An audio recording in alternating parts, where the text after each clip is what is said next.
Hello, my JCA Jets. It's Mrs. Guerrero, and I'm here to announce that we are officially launching our JCA Black History Month celebration. I know that a few months ago we celebrated our Latino Heritage Month, and now we're shifting into our Black History Month celebration, and we're actually going to start early in honor of Martin Luther King Jr. In the next 6 weeks, you're going to hear a lot of fascinating information from your teachers about the positive impact that people of color from the Black community have had on our nation. And you're going to learn a lot about the history of our nation and some of the things that are happening now. And then you're going to reflect as a scholar about how you can have some kind of impact now and in the future. So before I do my read aloud today called Sit In, I want to give you a few facts about Martin Luther King. So a quote from Martin Luther King is, "It is not possible to be in favor of justice for some people and not be in favor of justice for all people." And that is what we're really experiencing right now in our nation, is that all of us are coming together because we know that it is really important that all people in our nation have justice. So a few things about Martin Luther King is that he was born January 15th, 1929 in Atlanta, Georgia. He died April 4th, 1968 in Memphis, Tennessee. He was a Baptist minister and a social activist who led the civil rights movement in the United States from the mid-1950s until his death by assassination in 1968.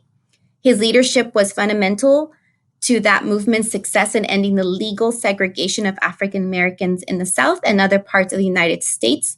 King also rose to national prominence as head of the Southern Christian Leadership Conference, which promoted nonviolent tactics such as the massive March on Washington in 1963.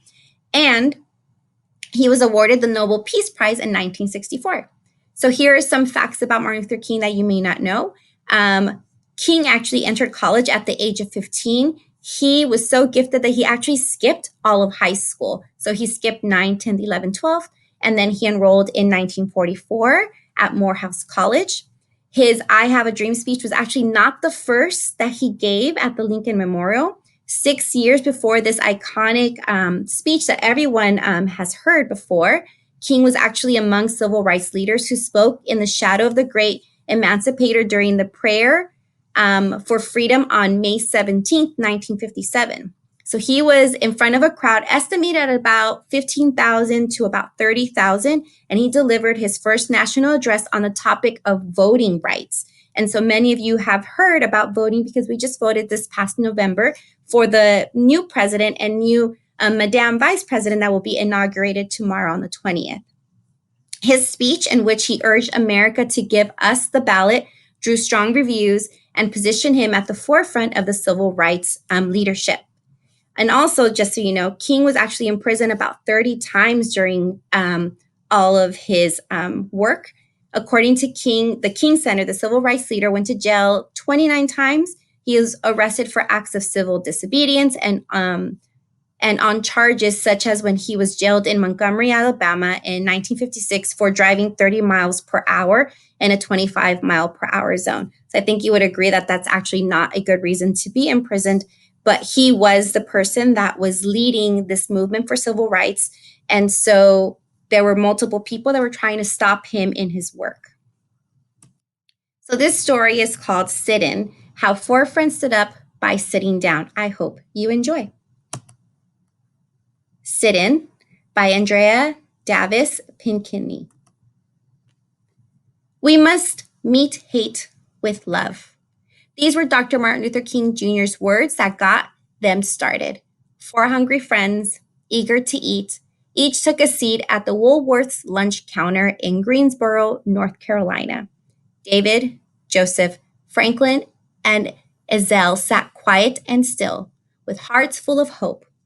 With Dr. King's words strong and close, they were college students with a plan. It was February 1st, 1960. They didn't need menus. Their order was simple: a donut and coffee with cream on the side. Woolworth's was busy as the friends waited, patiently, silently, without a fuss. They were the only Black kids at the counter. David, Joseph, Franklin, and Ezell sat while everyone else got served. At first, they were treated like the hole in the donut, invisible.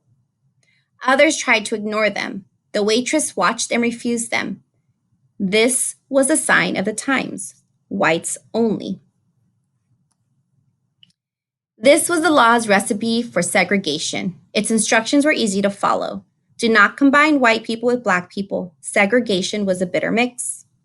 Now, it was the friends' turn to ignore and refuse. They ignored the law and refused to leave until they were served. Those kids had a recipe too. A new brew called integration. It was just as simple.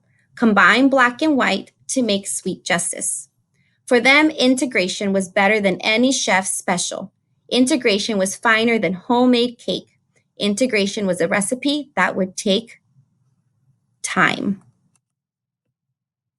So David, Joseph, Franklin, and Azelle sat quiet and still, with hearts full of hope, with Dr. Keen's words strong and close, be loving enough to absorb evil. They sat straight and proud and waited, and waited. A donut and coffee with cream on the side. After sitting and waiting, a police officer came, but the four friends wouldn't leave. The police officer didn't know what to do. The students were doing nothing wrong. No crime in sitting, no harm in being quiet, no danger in looking hungry. The officer left the lunch counter without doing anything. The Woolworths man turned off the lights. He announced, "Woolworths is closed." So the customers left, including the four friends who went home to dinner, where they were served first. News had already spread about the sit-in. David, Joseph, Franklin, and Azelle got their names in the paper. The next day, February 2nd, 1960, more students showed up at the lunch counter, sitting still for what was right. No reservations needed for Woolworths. The students seated themselves. They were dressed in their best clothes. They were polite and determined. No guesswork for the waitress. The young people knew the menu by heart. They ordered, no food came. So they sat in silence and waited and waited. A donut and coffee with cream on the side. The waitress reminded them, whites only. But those kids wouldn't budge. They didn't move until they were served. They refused. All they wanted was some food, a donut and coffee with cream on the side. To pass the time, the students read their school books. They wrote in their journals. They finished their homework. They didn't need to read the menu, so they studied for tomorrow's test. What had started in Greensboro spread faster than a fire. There were lunch counter protests in Hampton, Virginia, Nashville, Tennessee, Montgomery, Alabama, Atlanta, Georgia, and many other southern towns. If lunch counters could go from whites only to all welcome, if segregation could turn into integration, if black people and white people could break bread together, everyone would pass the test. Everybody would score high, A plus, with that coffee and cream on the side. But many folks were not motivated to make the grade. As the sit-ins grew, angry people gave the students a big dose of hatred, served up hot and heaping, coffee poured down their backs, milkshakes flung in their faces, pepper thrown in their eyes, ketchup not on fries but dumped on their heads. They yelled at the students, "We don't serve your kind. Go home. Goodbye." The students wanted to lash out but couldn't. They wanted to strike back but didn't. Sitting still was so hard. Practicing peace while others showed hatred was tougher than any school test. Now there were news cameras filming the sit-ins and viewers at home watching it all on TV. The students were more determined than ever to show the world the true meaning of peace. So they sat in silence with hearts full of hope, with Dr. King's dream true and close. These were the words that kept them going. We must meet violence with nonviolence. The students sat proud and still and waited, a donut and coffee with cream on the side. Soon the sit-ins grew bigger and wider. White students joined their black friends to protest the unfair treatment by restaurant owners who would not serve food to black patrons. They also opposed segregated libraries, buses, parks, and pools. With so many students gathered, people got scared there would be fighting. They were afraid of all those youngsters grouped together for a cause. Even though the students were committed to peace, the police now took action.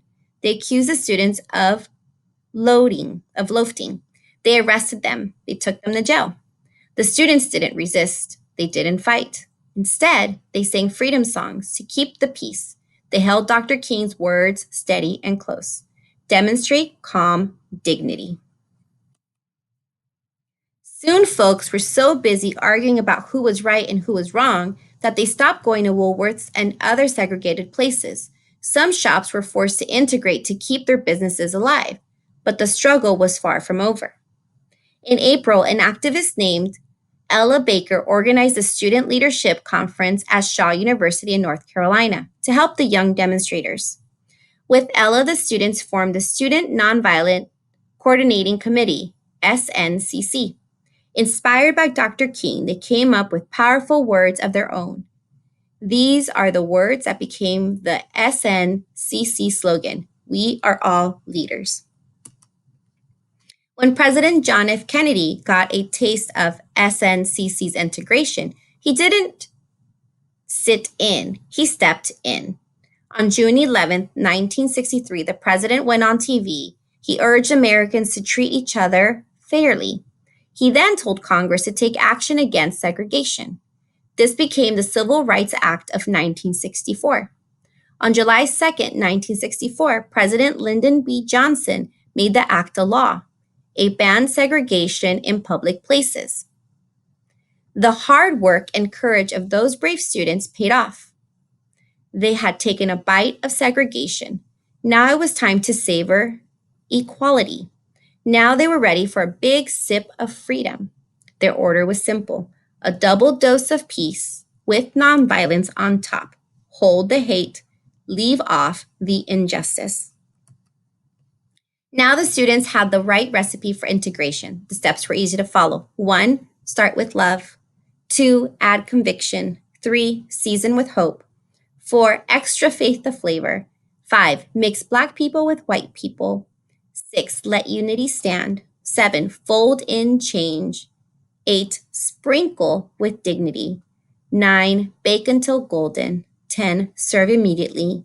Mix enough for all. After weeks of sitting, when their backsides ached, after months of being still, when their feet fell asleep, after years of praying for laws to change, when they were so hungry for equality, the young people finally got what they ordered. It was worth the wait. It was served to them exactly how they wanted it. Well done. And oh, integration sure tasted good. Those courageous young people enjoyed every bit.